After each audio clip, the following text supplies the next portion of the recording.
Oggi è cosa naturale vedere in azione macchine dotate di programmazione e controlli di processo intelligenti, poste in ambienti ergonomicamente perfetti ed accoglienti, addetti ai lavori protetti da numerosi accorgimenti di sicurezza, operatori esperti e dotati di grande sensibilità nel porgere delicatamente e con perizia l'oggetto da affilare sulla mola abradente.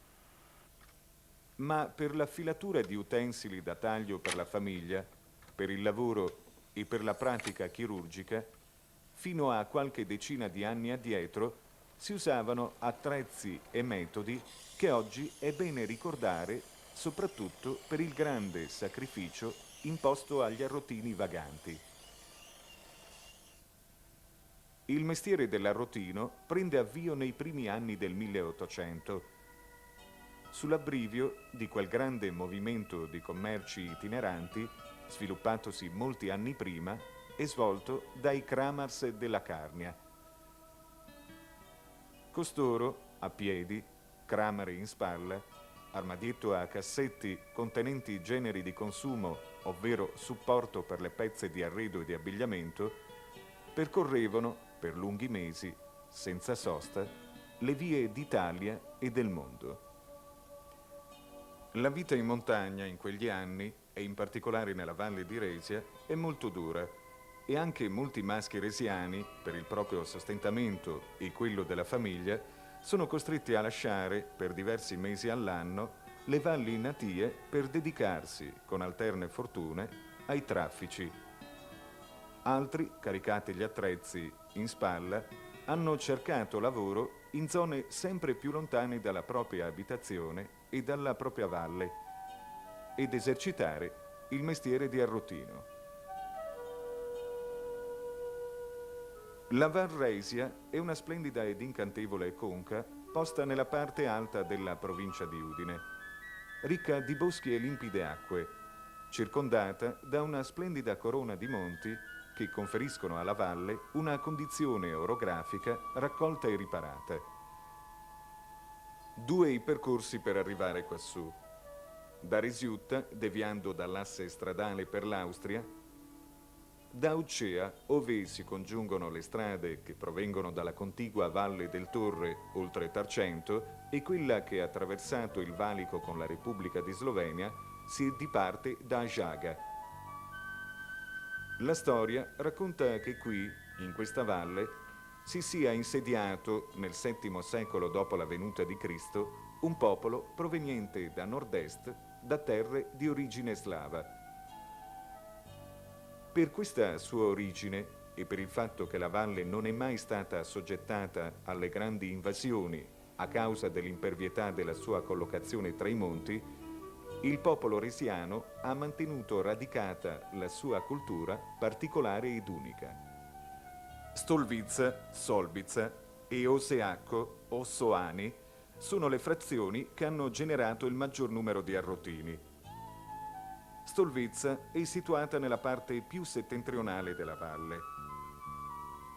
Le case, di fattura tipica ottocentesca, costruite in sasso e pietra squadrata, abbellite da ballatoi in legno e splendidi archi, protette da portoni riquadrati, si sono fortunatamente salvate dalle distruzioni del terremoto ed ancor oggi possono essere ammirate nella forma quasi originaria. Bella la settecentesca chiesa dedicata a San Carlo Borromeo. Oseacco, costruita su un ampio pianoro sotto i monti, ha fortemente patito il rude colpo del terremoto e le sue belle case, le sue strette vie sono andate inesorabilmente perdute. Oggi gli edifici sono tutti moderni. Degni di nota i mosaici che ornano la chiesa parzialmente ricostruita. Nei primi anni del 1800 è iniziata dunque la pratica girovagante degli artigiani dediti alla lavorazione di affilatura. In questo periodo si succedono, uno dietro l'altro, con frenetico alternarsi, diversi concitati cambiamenti nello scenario politico europeo. Dapprima Napoleone vincitore, poi sconfitto lascia spazio agli imperiali austriaci. seguono i primi moti di indipendenza, finché anche questo territorio entra a far parte del Regno d'Italia. Le condizioni economiche, però, sono sempre molto grame ed è arduo sopravvivere.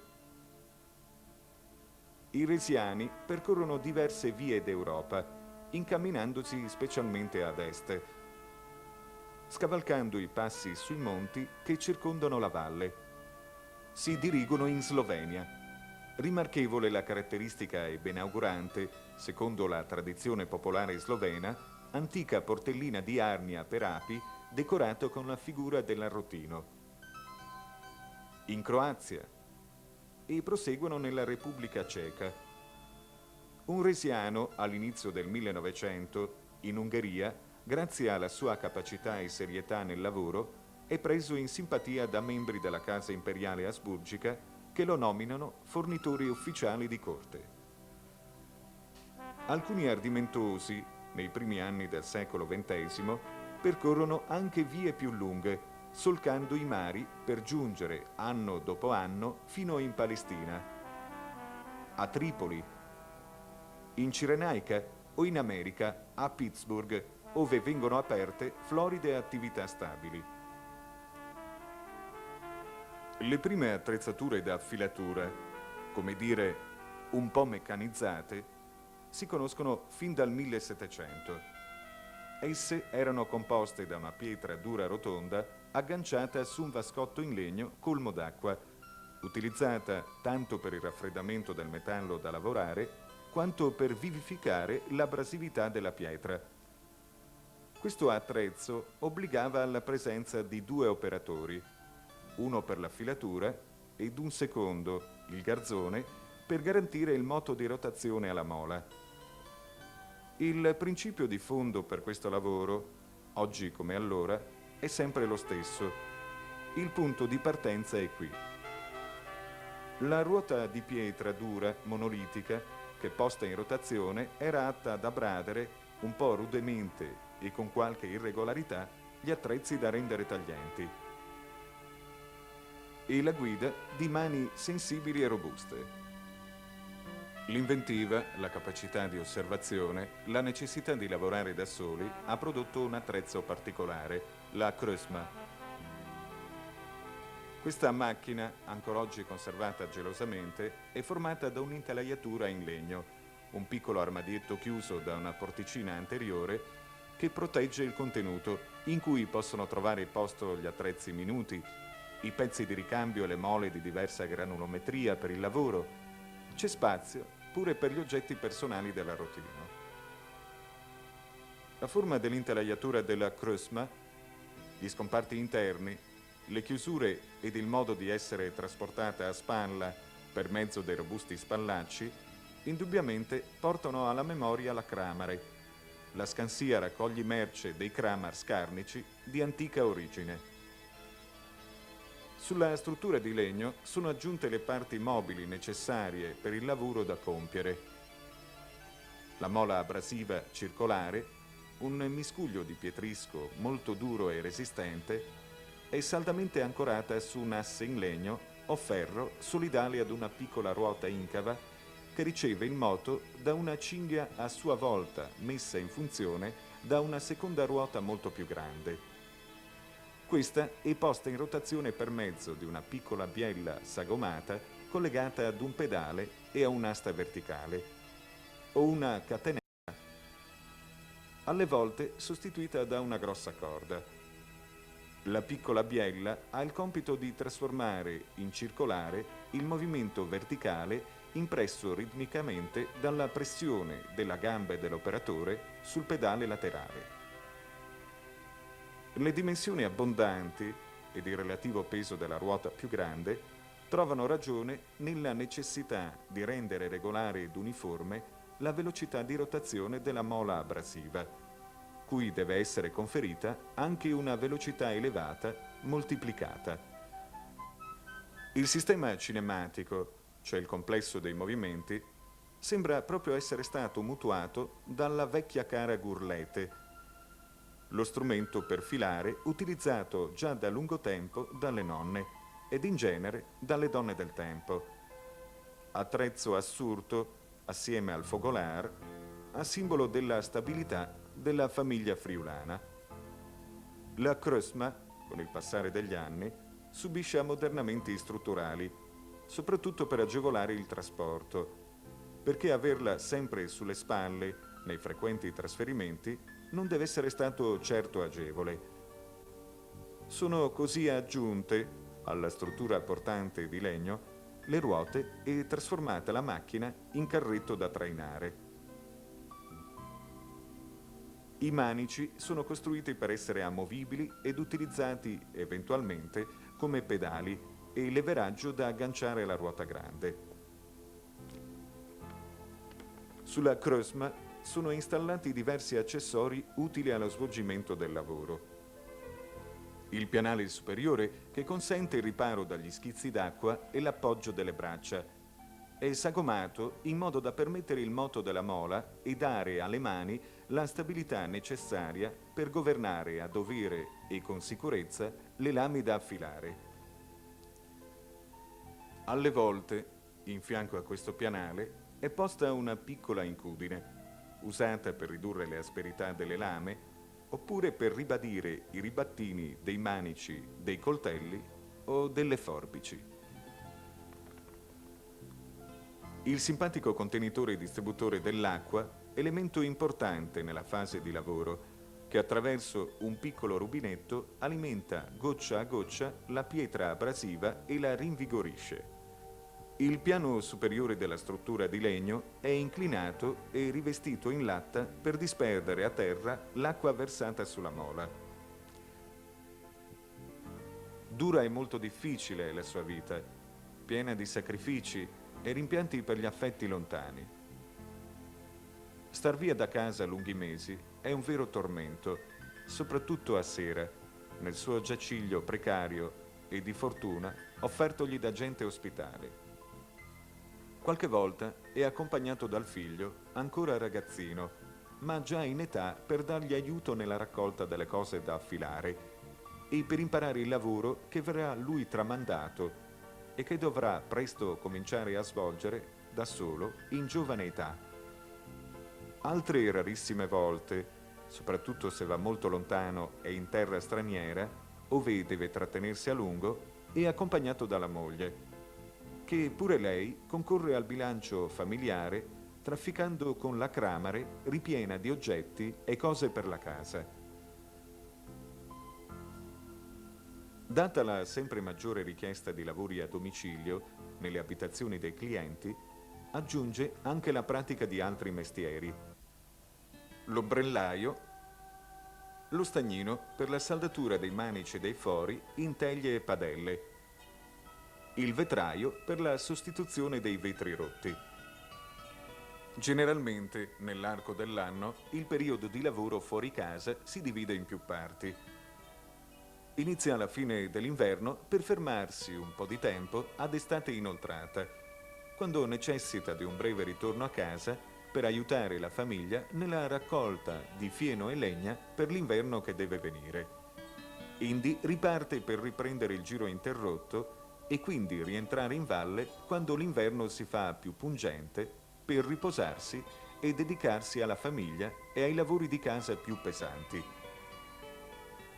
Passa il tempo ed inevitabile il ricambio generazionale con i giovani. C'è spazio anche per le novità tecnologiche e così, quando negli anni '20 si diffonde l'uso della bicicletta come mezzo di locomozione, un resiano, pieno di fantasia ed ingegno, acquista una bicicletta e la fa adattare al suo bisogno. Con questo mezzo lui si può muovere più agevolmente nei percorsi di giro e nel contempo eseguire il proprio mestiere con un minor dispendio di energia. Nasce così il primo attrezzo tuttofare, esclusivo e specifico, assurdo oggi a simbolo e distintivo del lavoro dell'arrotino. Al telaio della comune bicicletta è aggiunta un'appendice in cui vengono fissate due ruote dentate vincolate, una grande e una piccola, appaiate e concentriche, del tutto uguali a quelle necessarie per il moto sulla strada.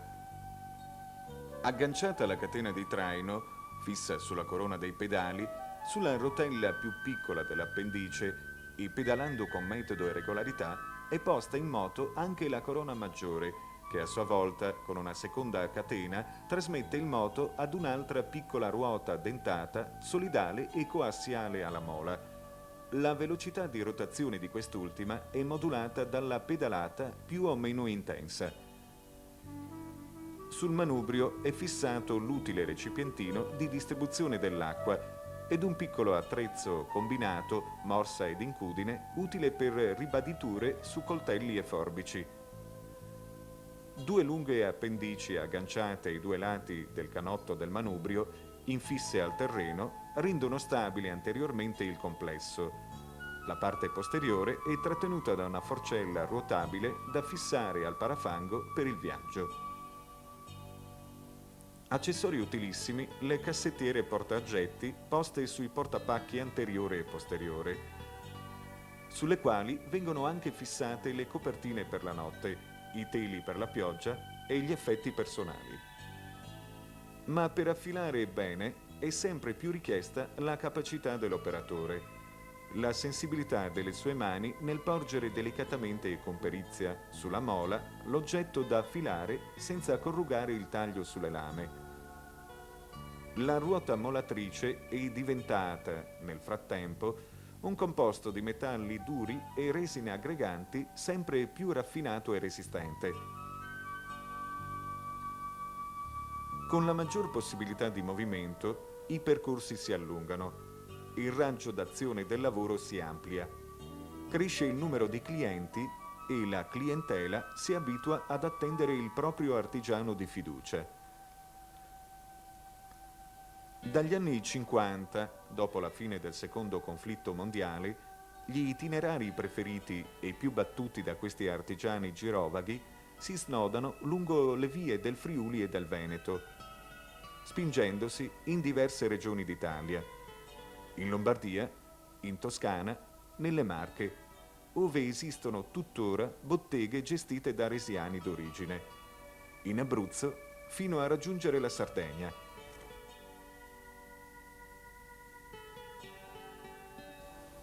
Con il diffondersi dei primi motocicli vengono escogitati curiosi attrezzi a pedali, biciclette smontabili, senza ruote, dotate di robusti cavalletti per l'ancoraggio al terreno, da applicare ai motomezzi per un più rapido trasferimento sul luogo di lavoro. Questo mezzo di trasporto risulterà poco comodo e la bici senza ruote troverà migliore collocazione su auto e motofurgoncini. La meccanizzazione che si diffonde rapidamente ed è anche un valido supporto per gli arrotini vaganti. L'attrezzo a pedali sarà presto sostituito da macchine elettriche alimentate a batteria o da corrente elettrica. L'arrotino, personaggio schivo e laborioso, deve essere dotato di spirito di avventura. Ricerca i percorsi più confacenti alla sua indole, percorsi che periodicamente ripete per ritrovare ciclicamente la vecchia clientela in sua attesa, sempre attento a non intralciare il cammino degli altri compaesani arrotini. Forse poi a sera tutti insieme potranno ritrovarsi, accoccolati nel fieno, loro giaciglio per la notte, in un cascinale ospitale per farsi compagnia e alle volte per spartirsi in parti uguali il ricavo della giornata di lavoro, parte da destinare pure ai compagni momentaneamente ammalati. Altissimo esempio di solidarietà tra gente che conosce veramente il sacrificio e all'avanguardia nel comprendere le necessità materiali di chi fatica e pena nel lavoro. Oggi l'attività vagante è esercitata quasi esclusivamente nei mercati periodici che si tengono ogni giorno in vari paesi e città. All'attività artigianale della rotatura e della riparazione delle ombrelle è aggiunta quella di vendita di oggetti per la casa e l'attività agricola. Il Comune di Resia e il CAMA, Comitato Associativo per la Costruzione del Monumento all'Arrotino, formato da arrotini che ancora esercitano il mestiere o che l'hanno esercitato in passato, per onorare i pionieri che hanno lasciato la valle e sacrificato la loro vita, si sono adoperati per intitolare all'Arrotino la piazza d'ingresso della frazione di Stolvizza e qui porre a memoria un monumento raffigurante l'oggetto evocatore del suo lavoro e del suo sacrificio, la bicicletta completamente attrezzata. Eppure in allestimento una mostra antologica permanente dedicata espressamente all'Arrotino, in cui saranno esposte le varie attrezzature usate nel tempo da questi apprezzati, ingegnosi artigiani vaganti, vecchie fotografie in luoghi lontani, importanti documenti attestanti i tanti lontani viaggi in epoche diverse, così che possa essere messa a conoscenza di tutti la tecnica e gli strumenti utilizzati nello svolgimento di questo antico mestiere, la vita di questa benemerita categoria di artigiani viaggianti.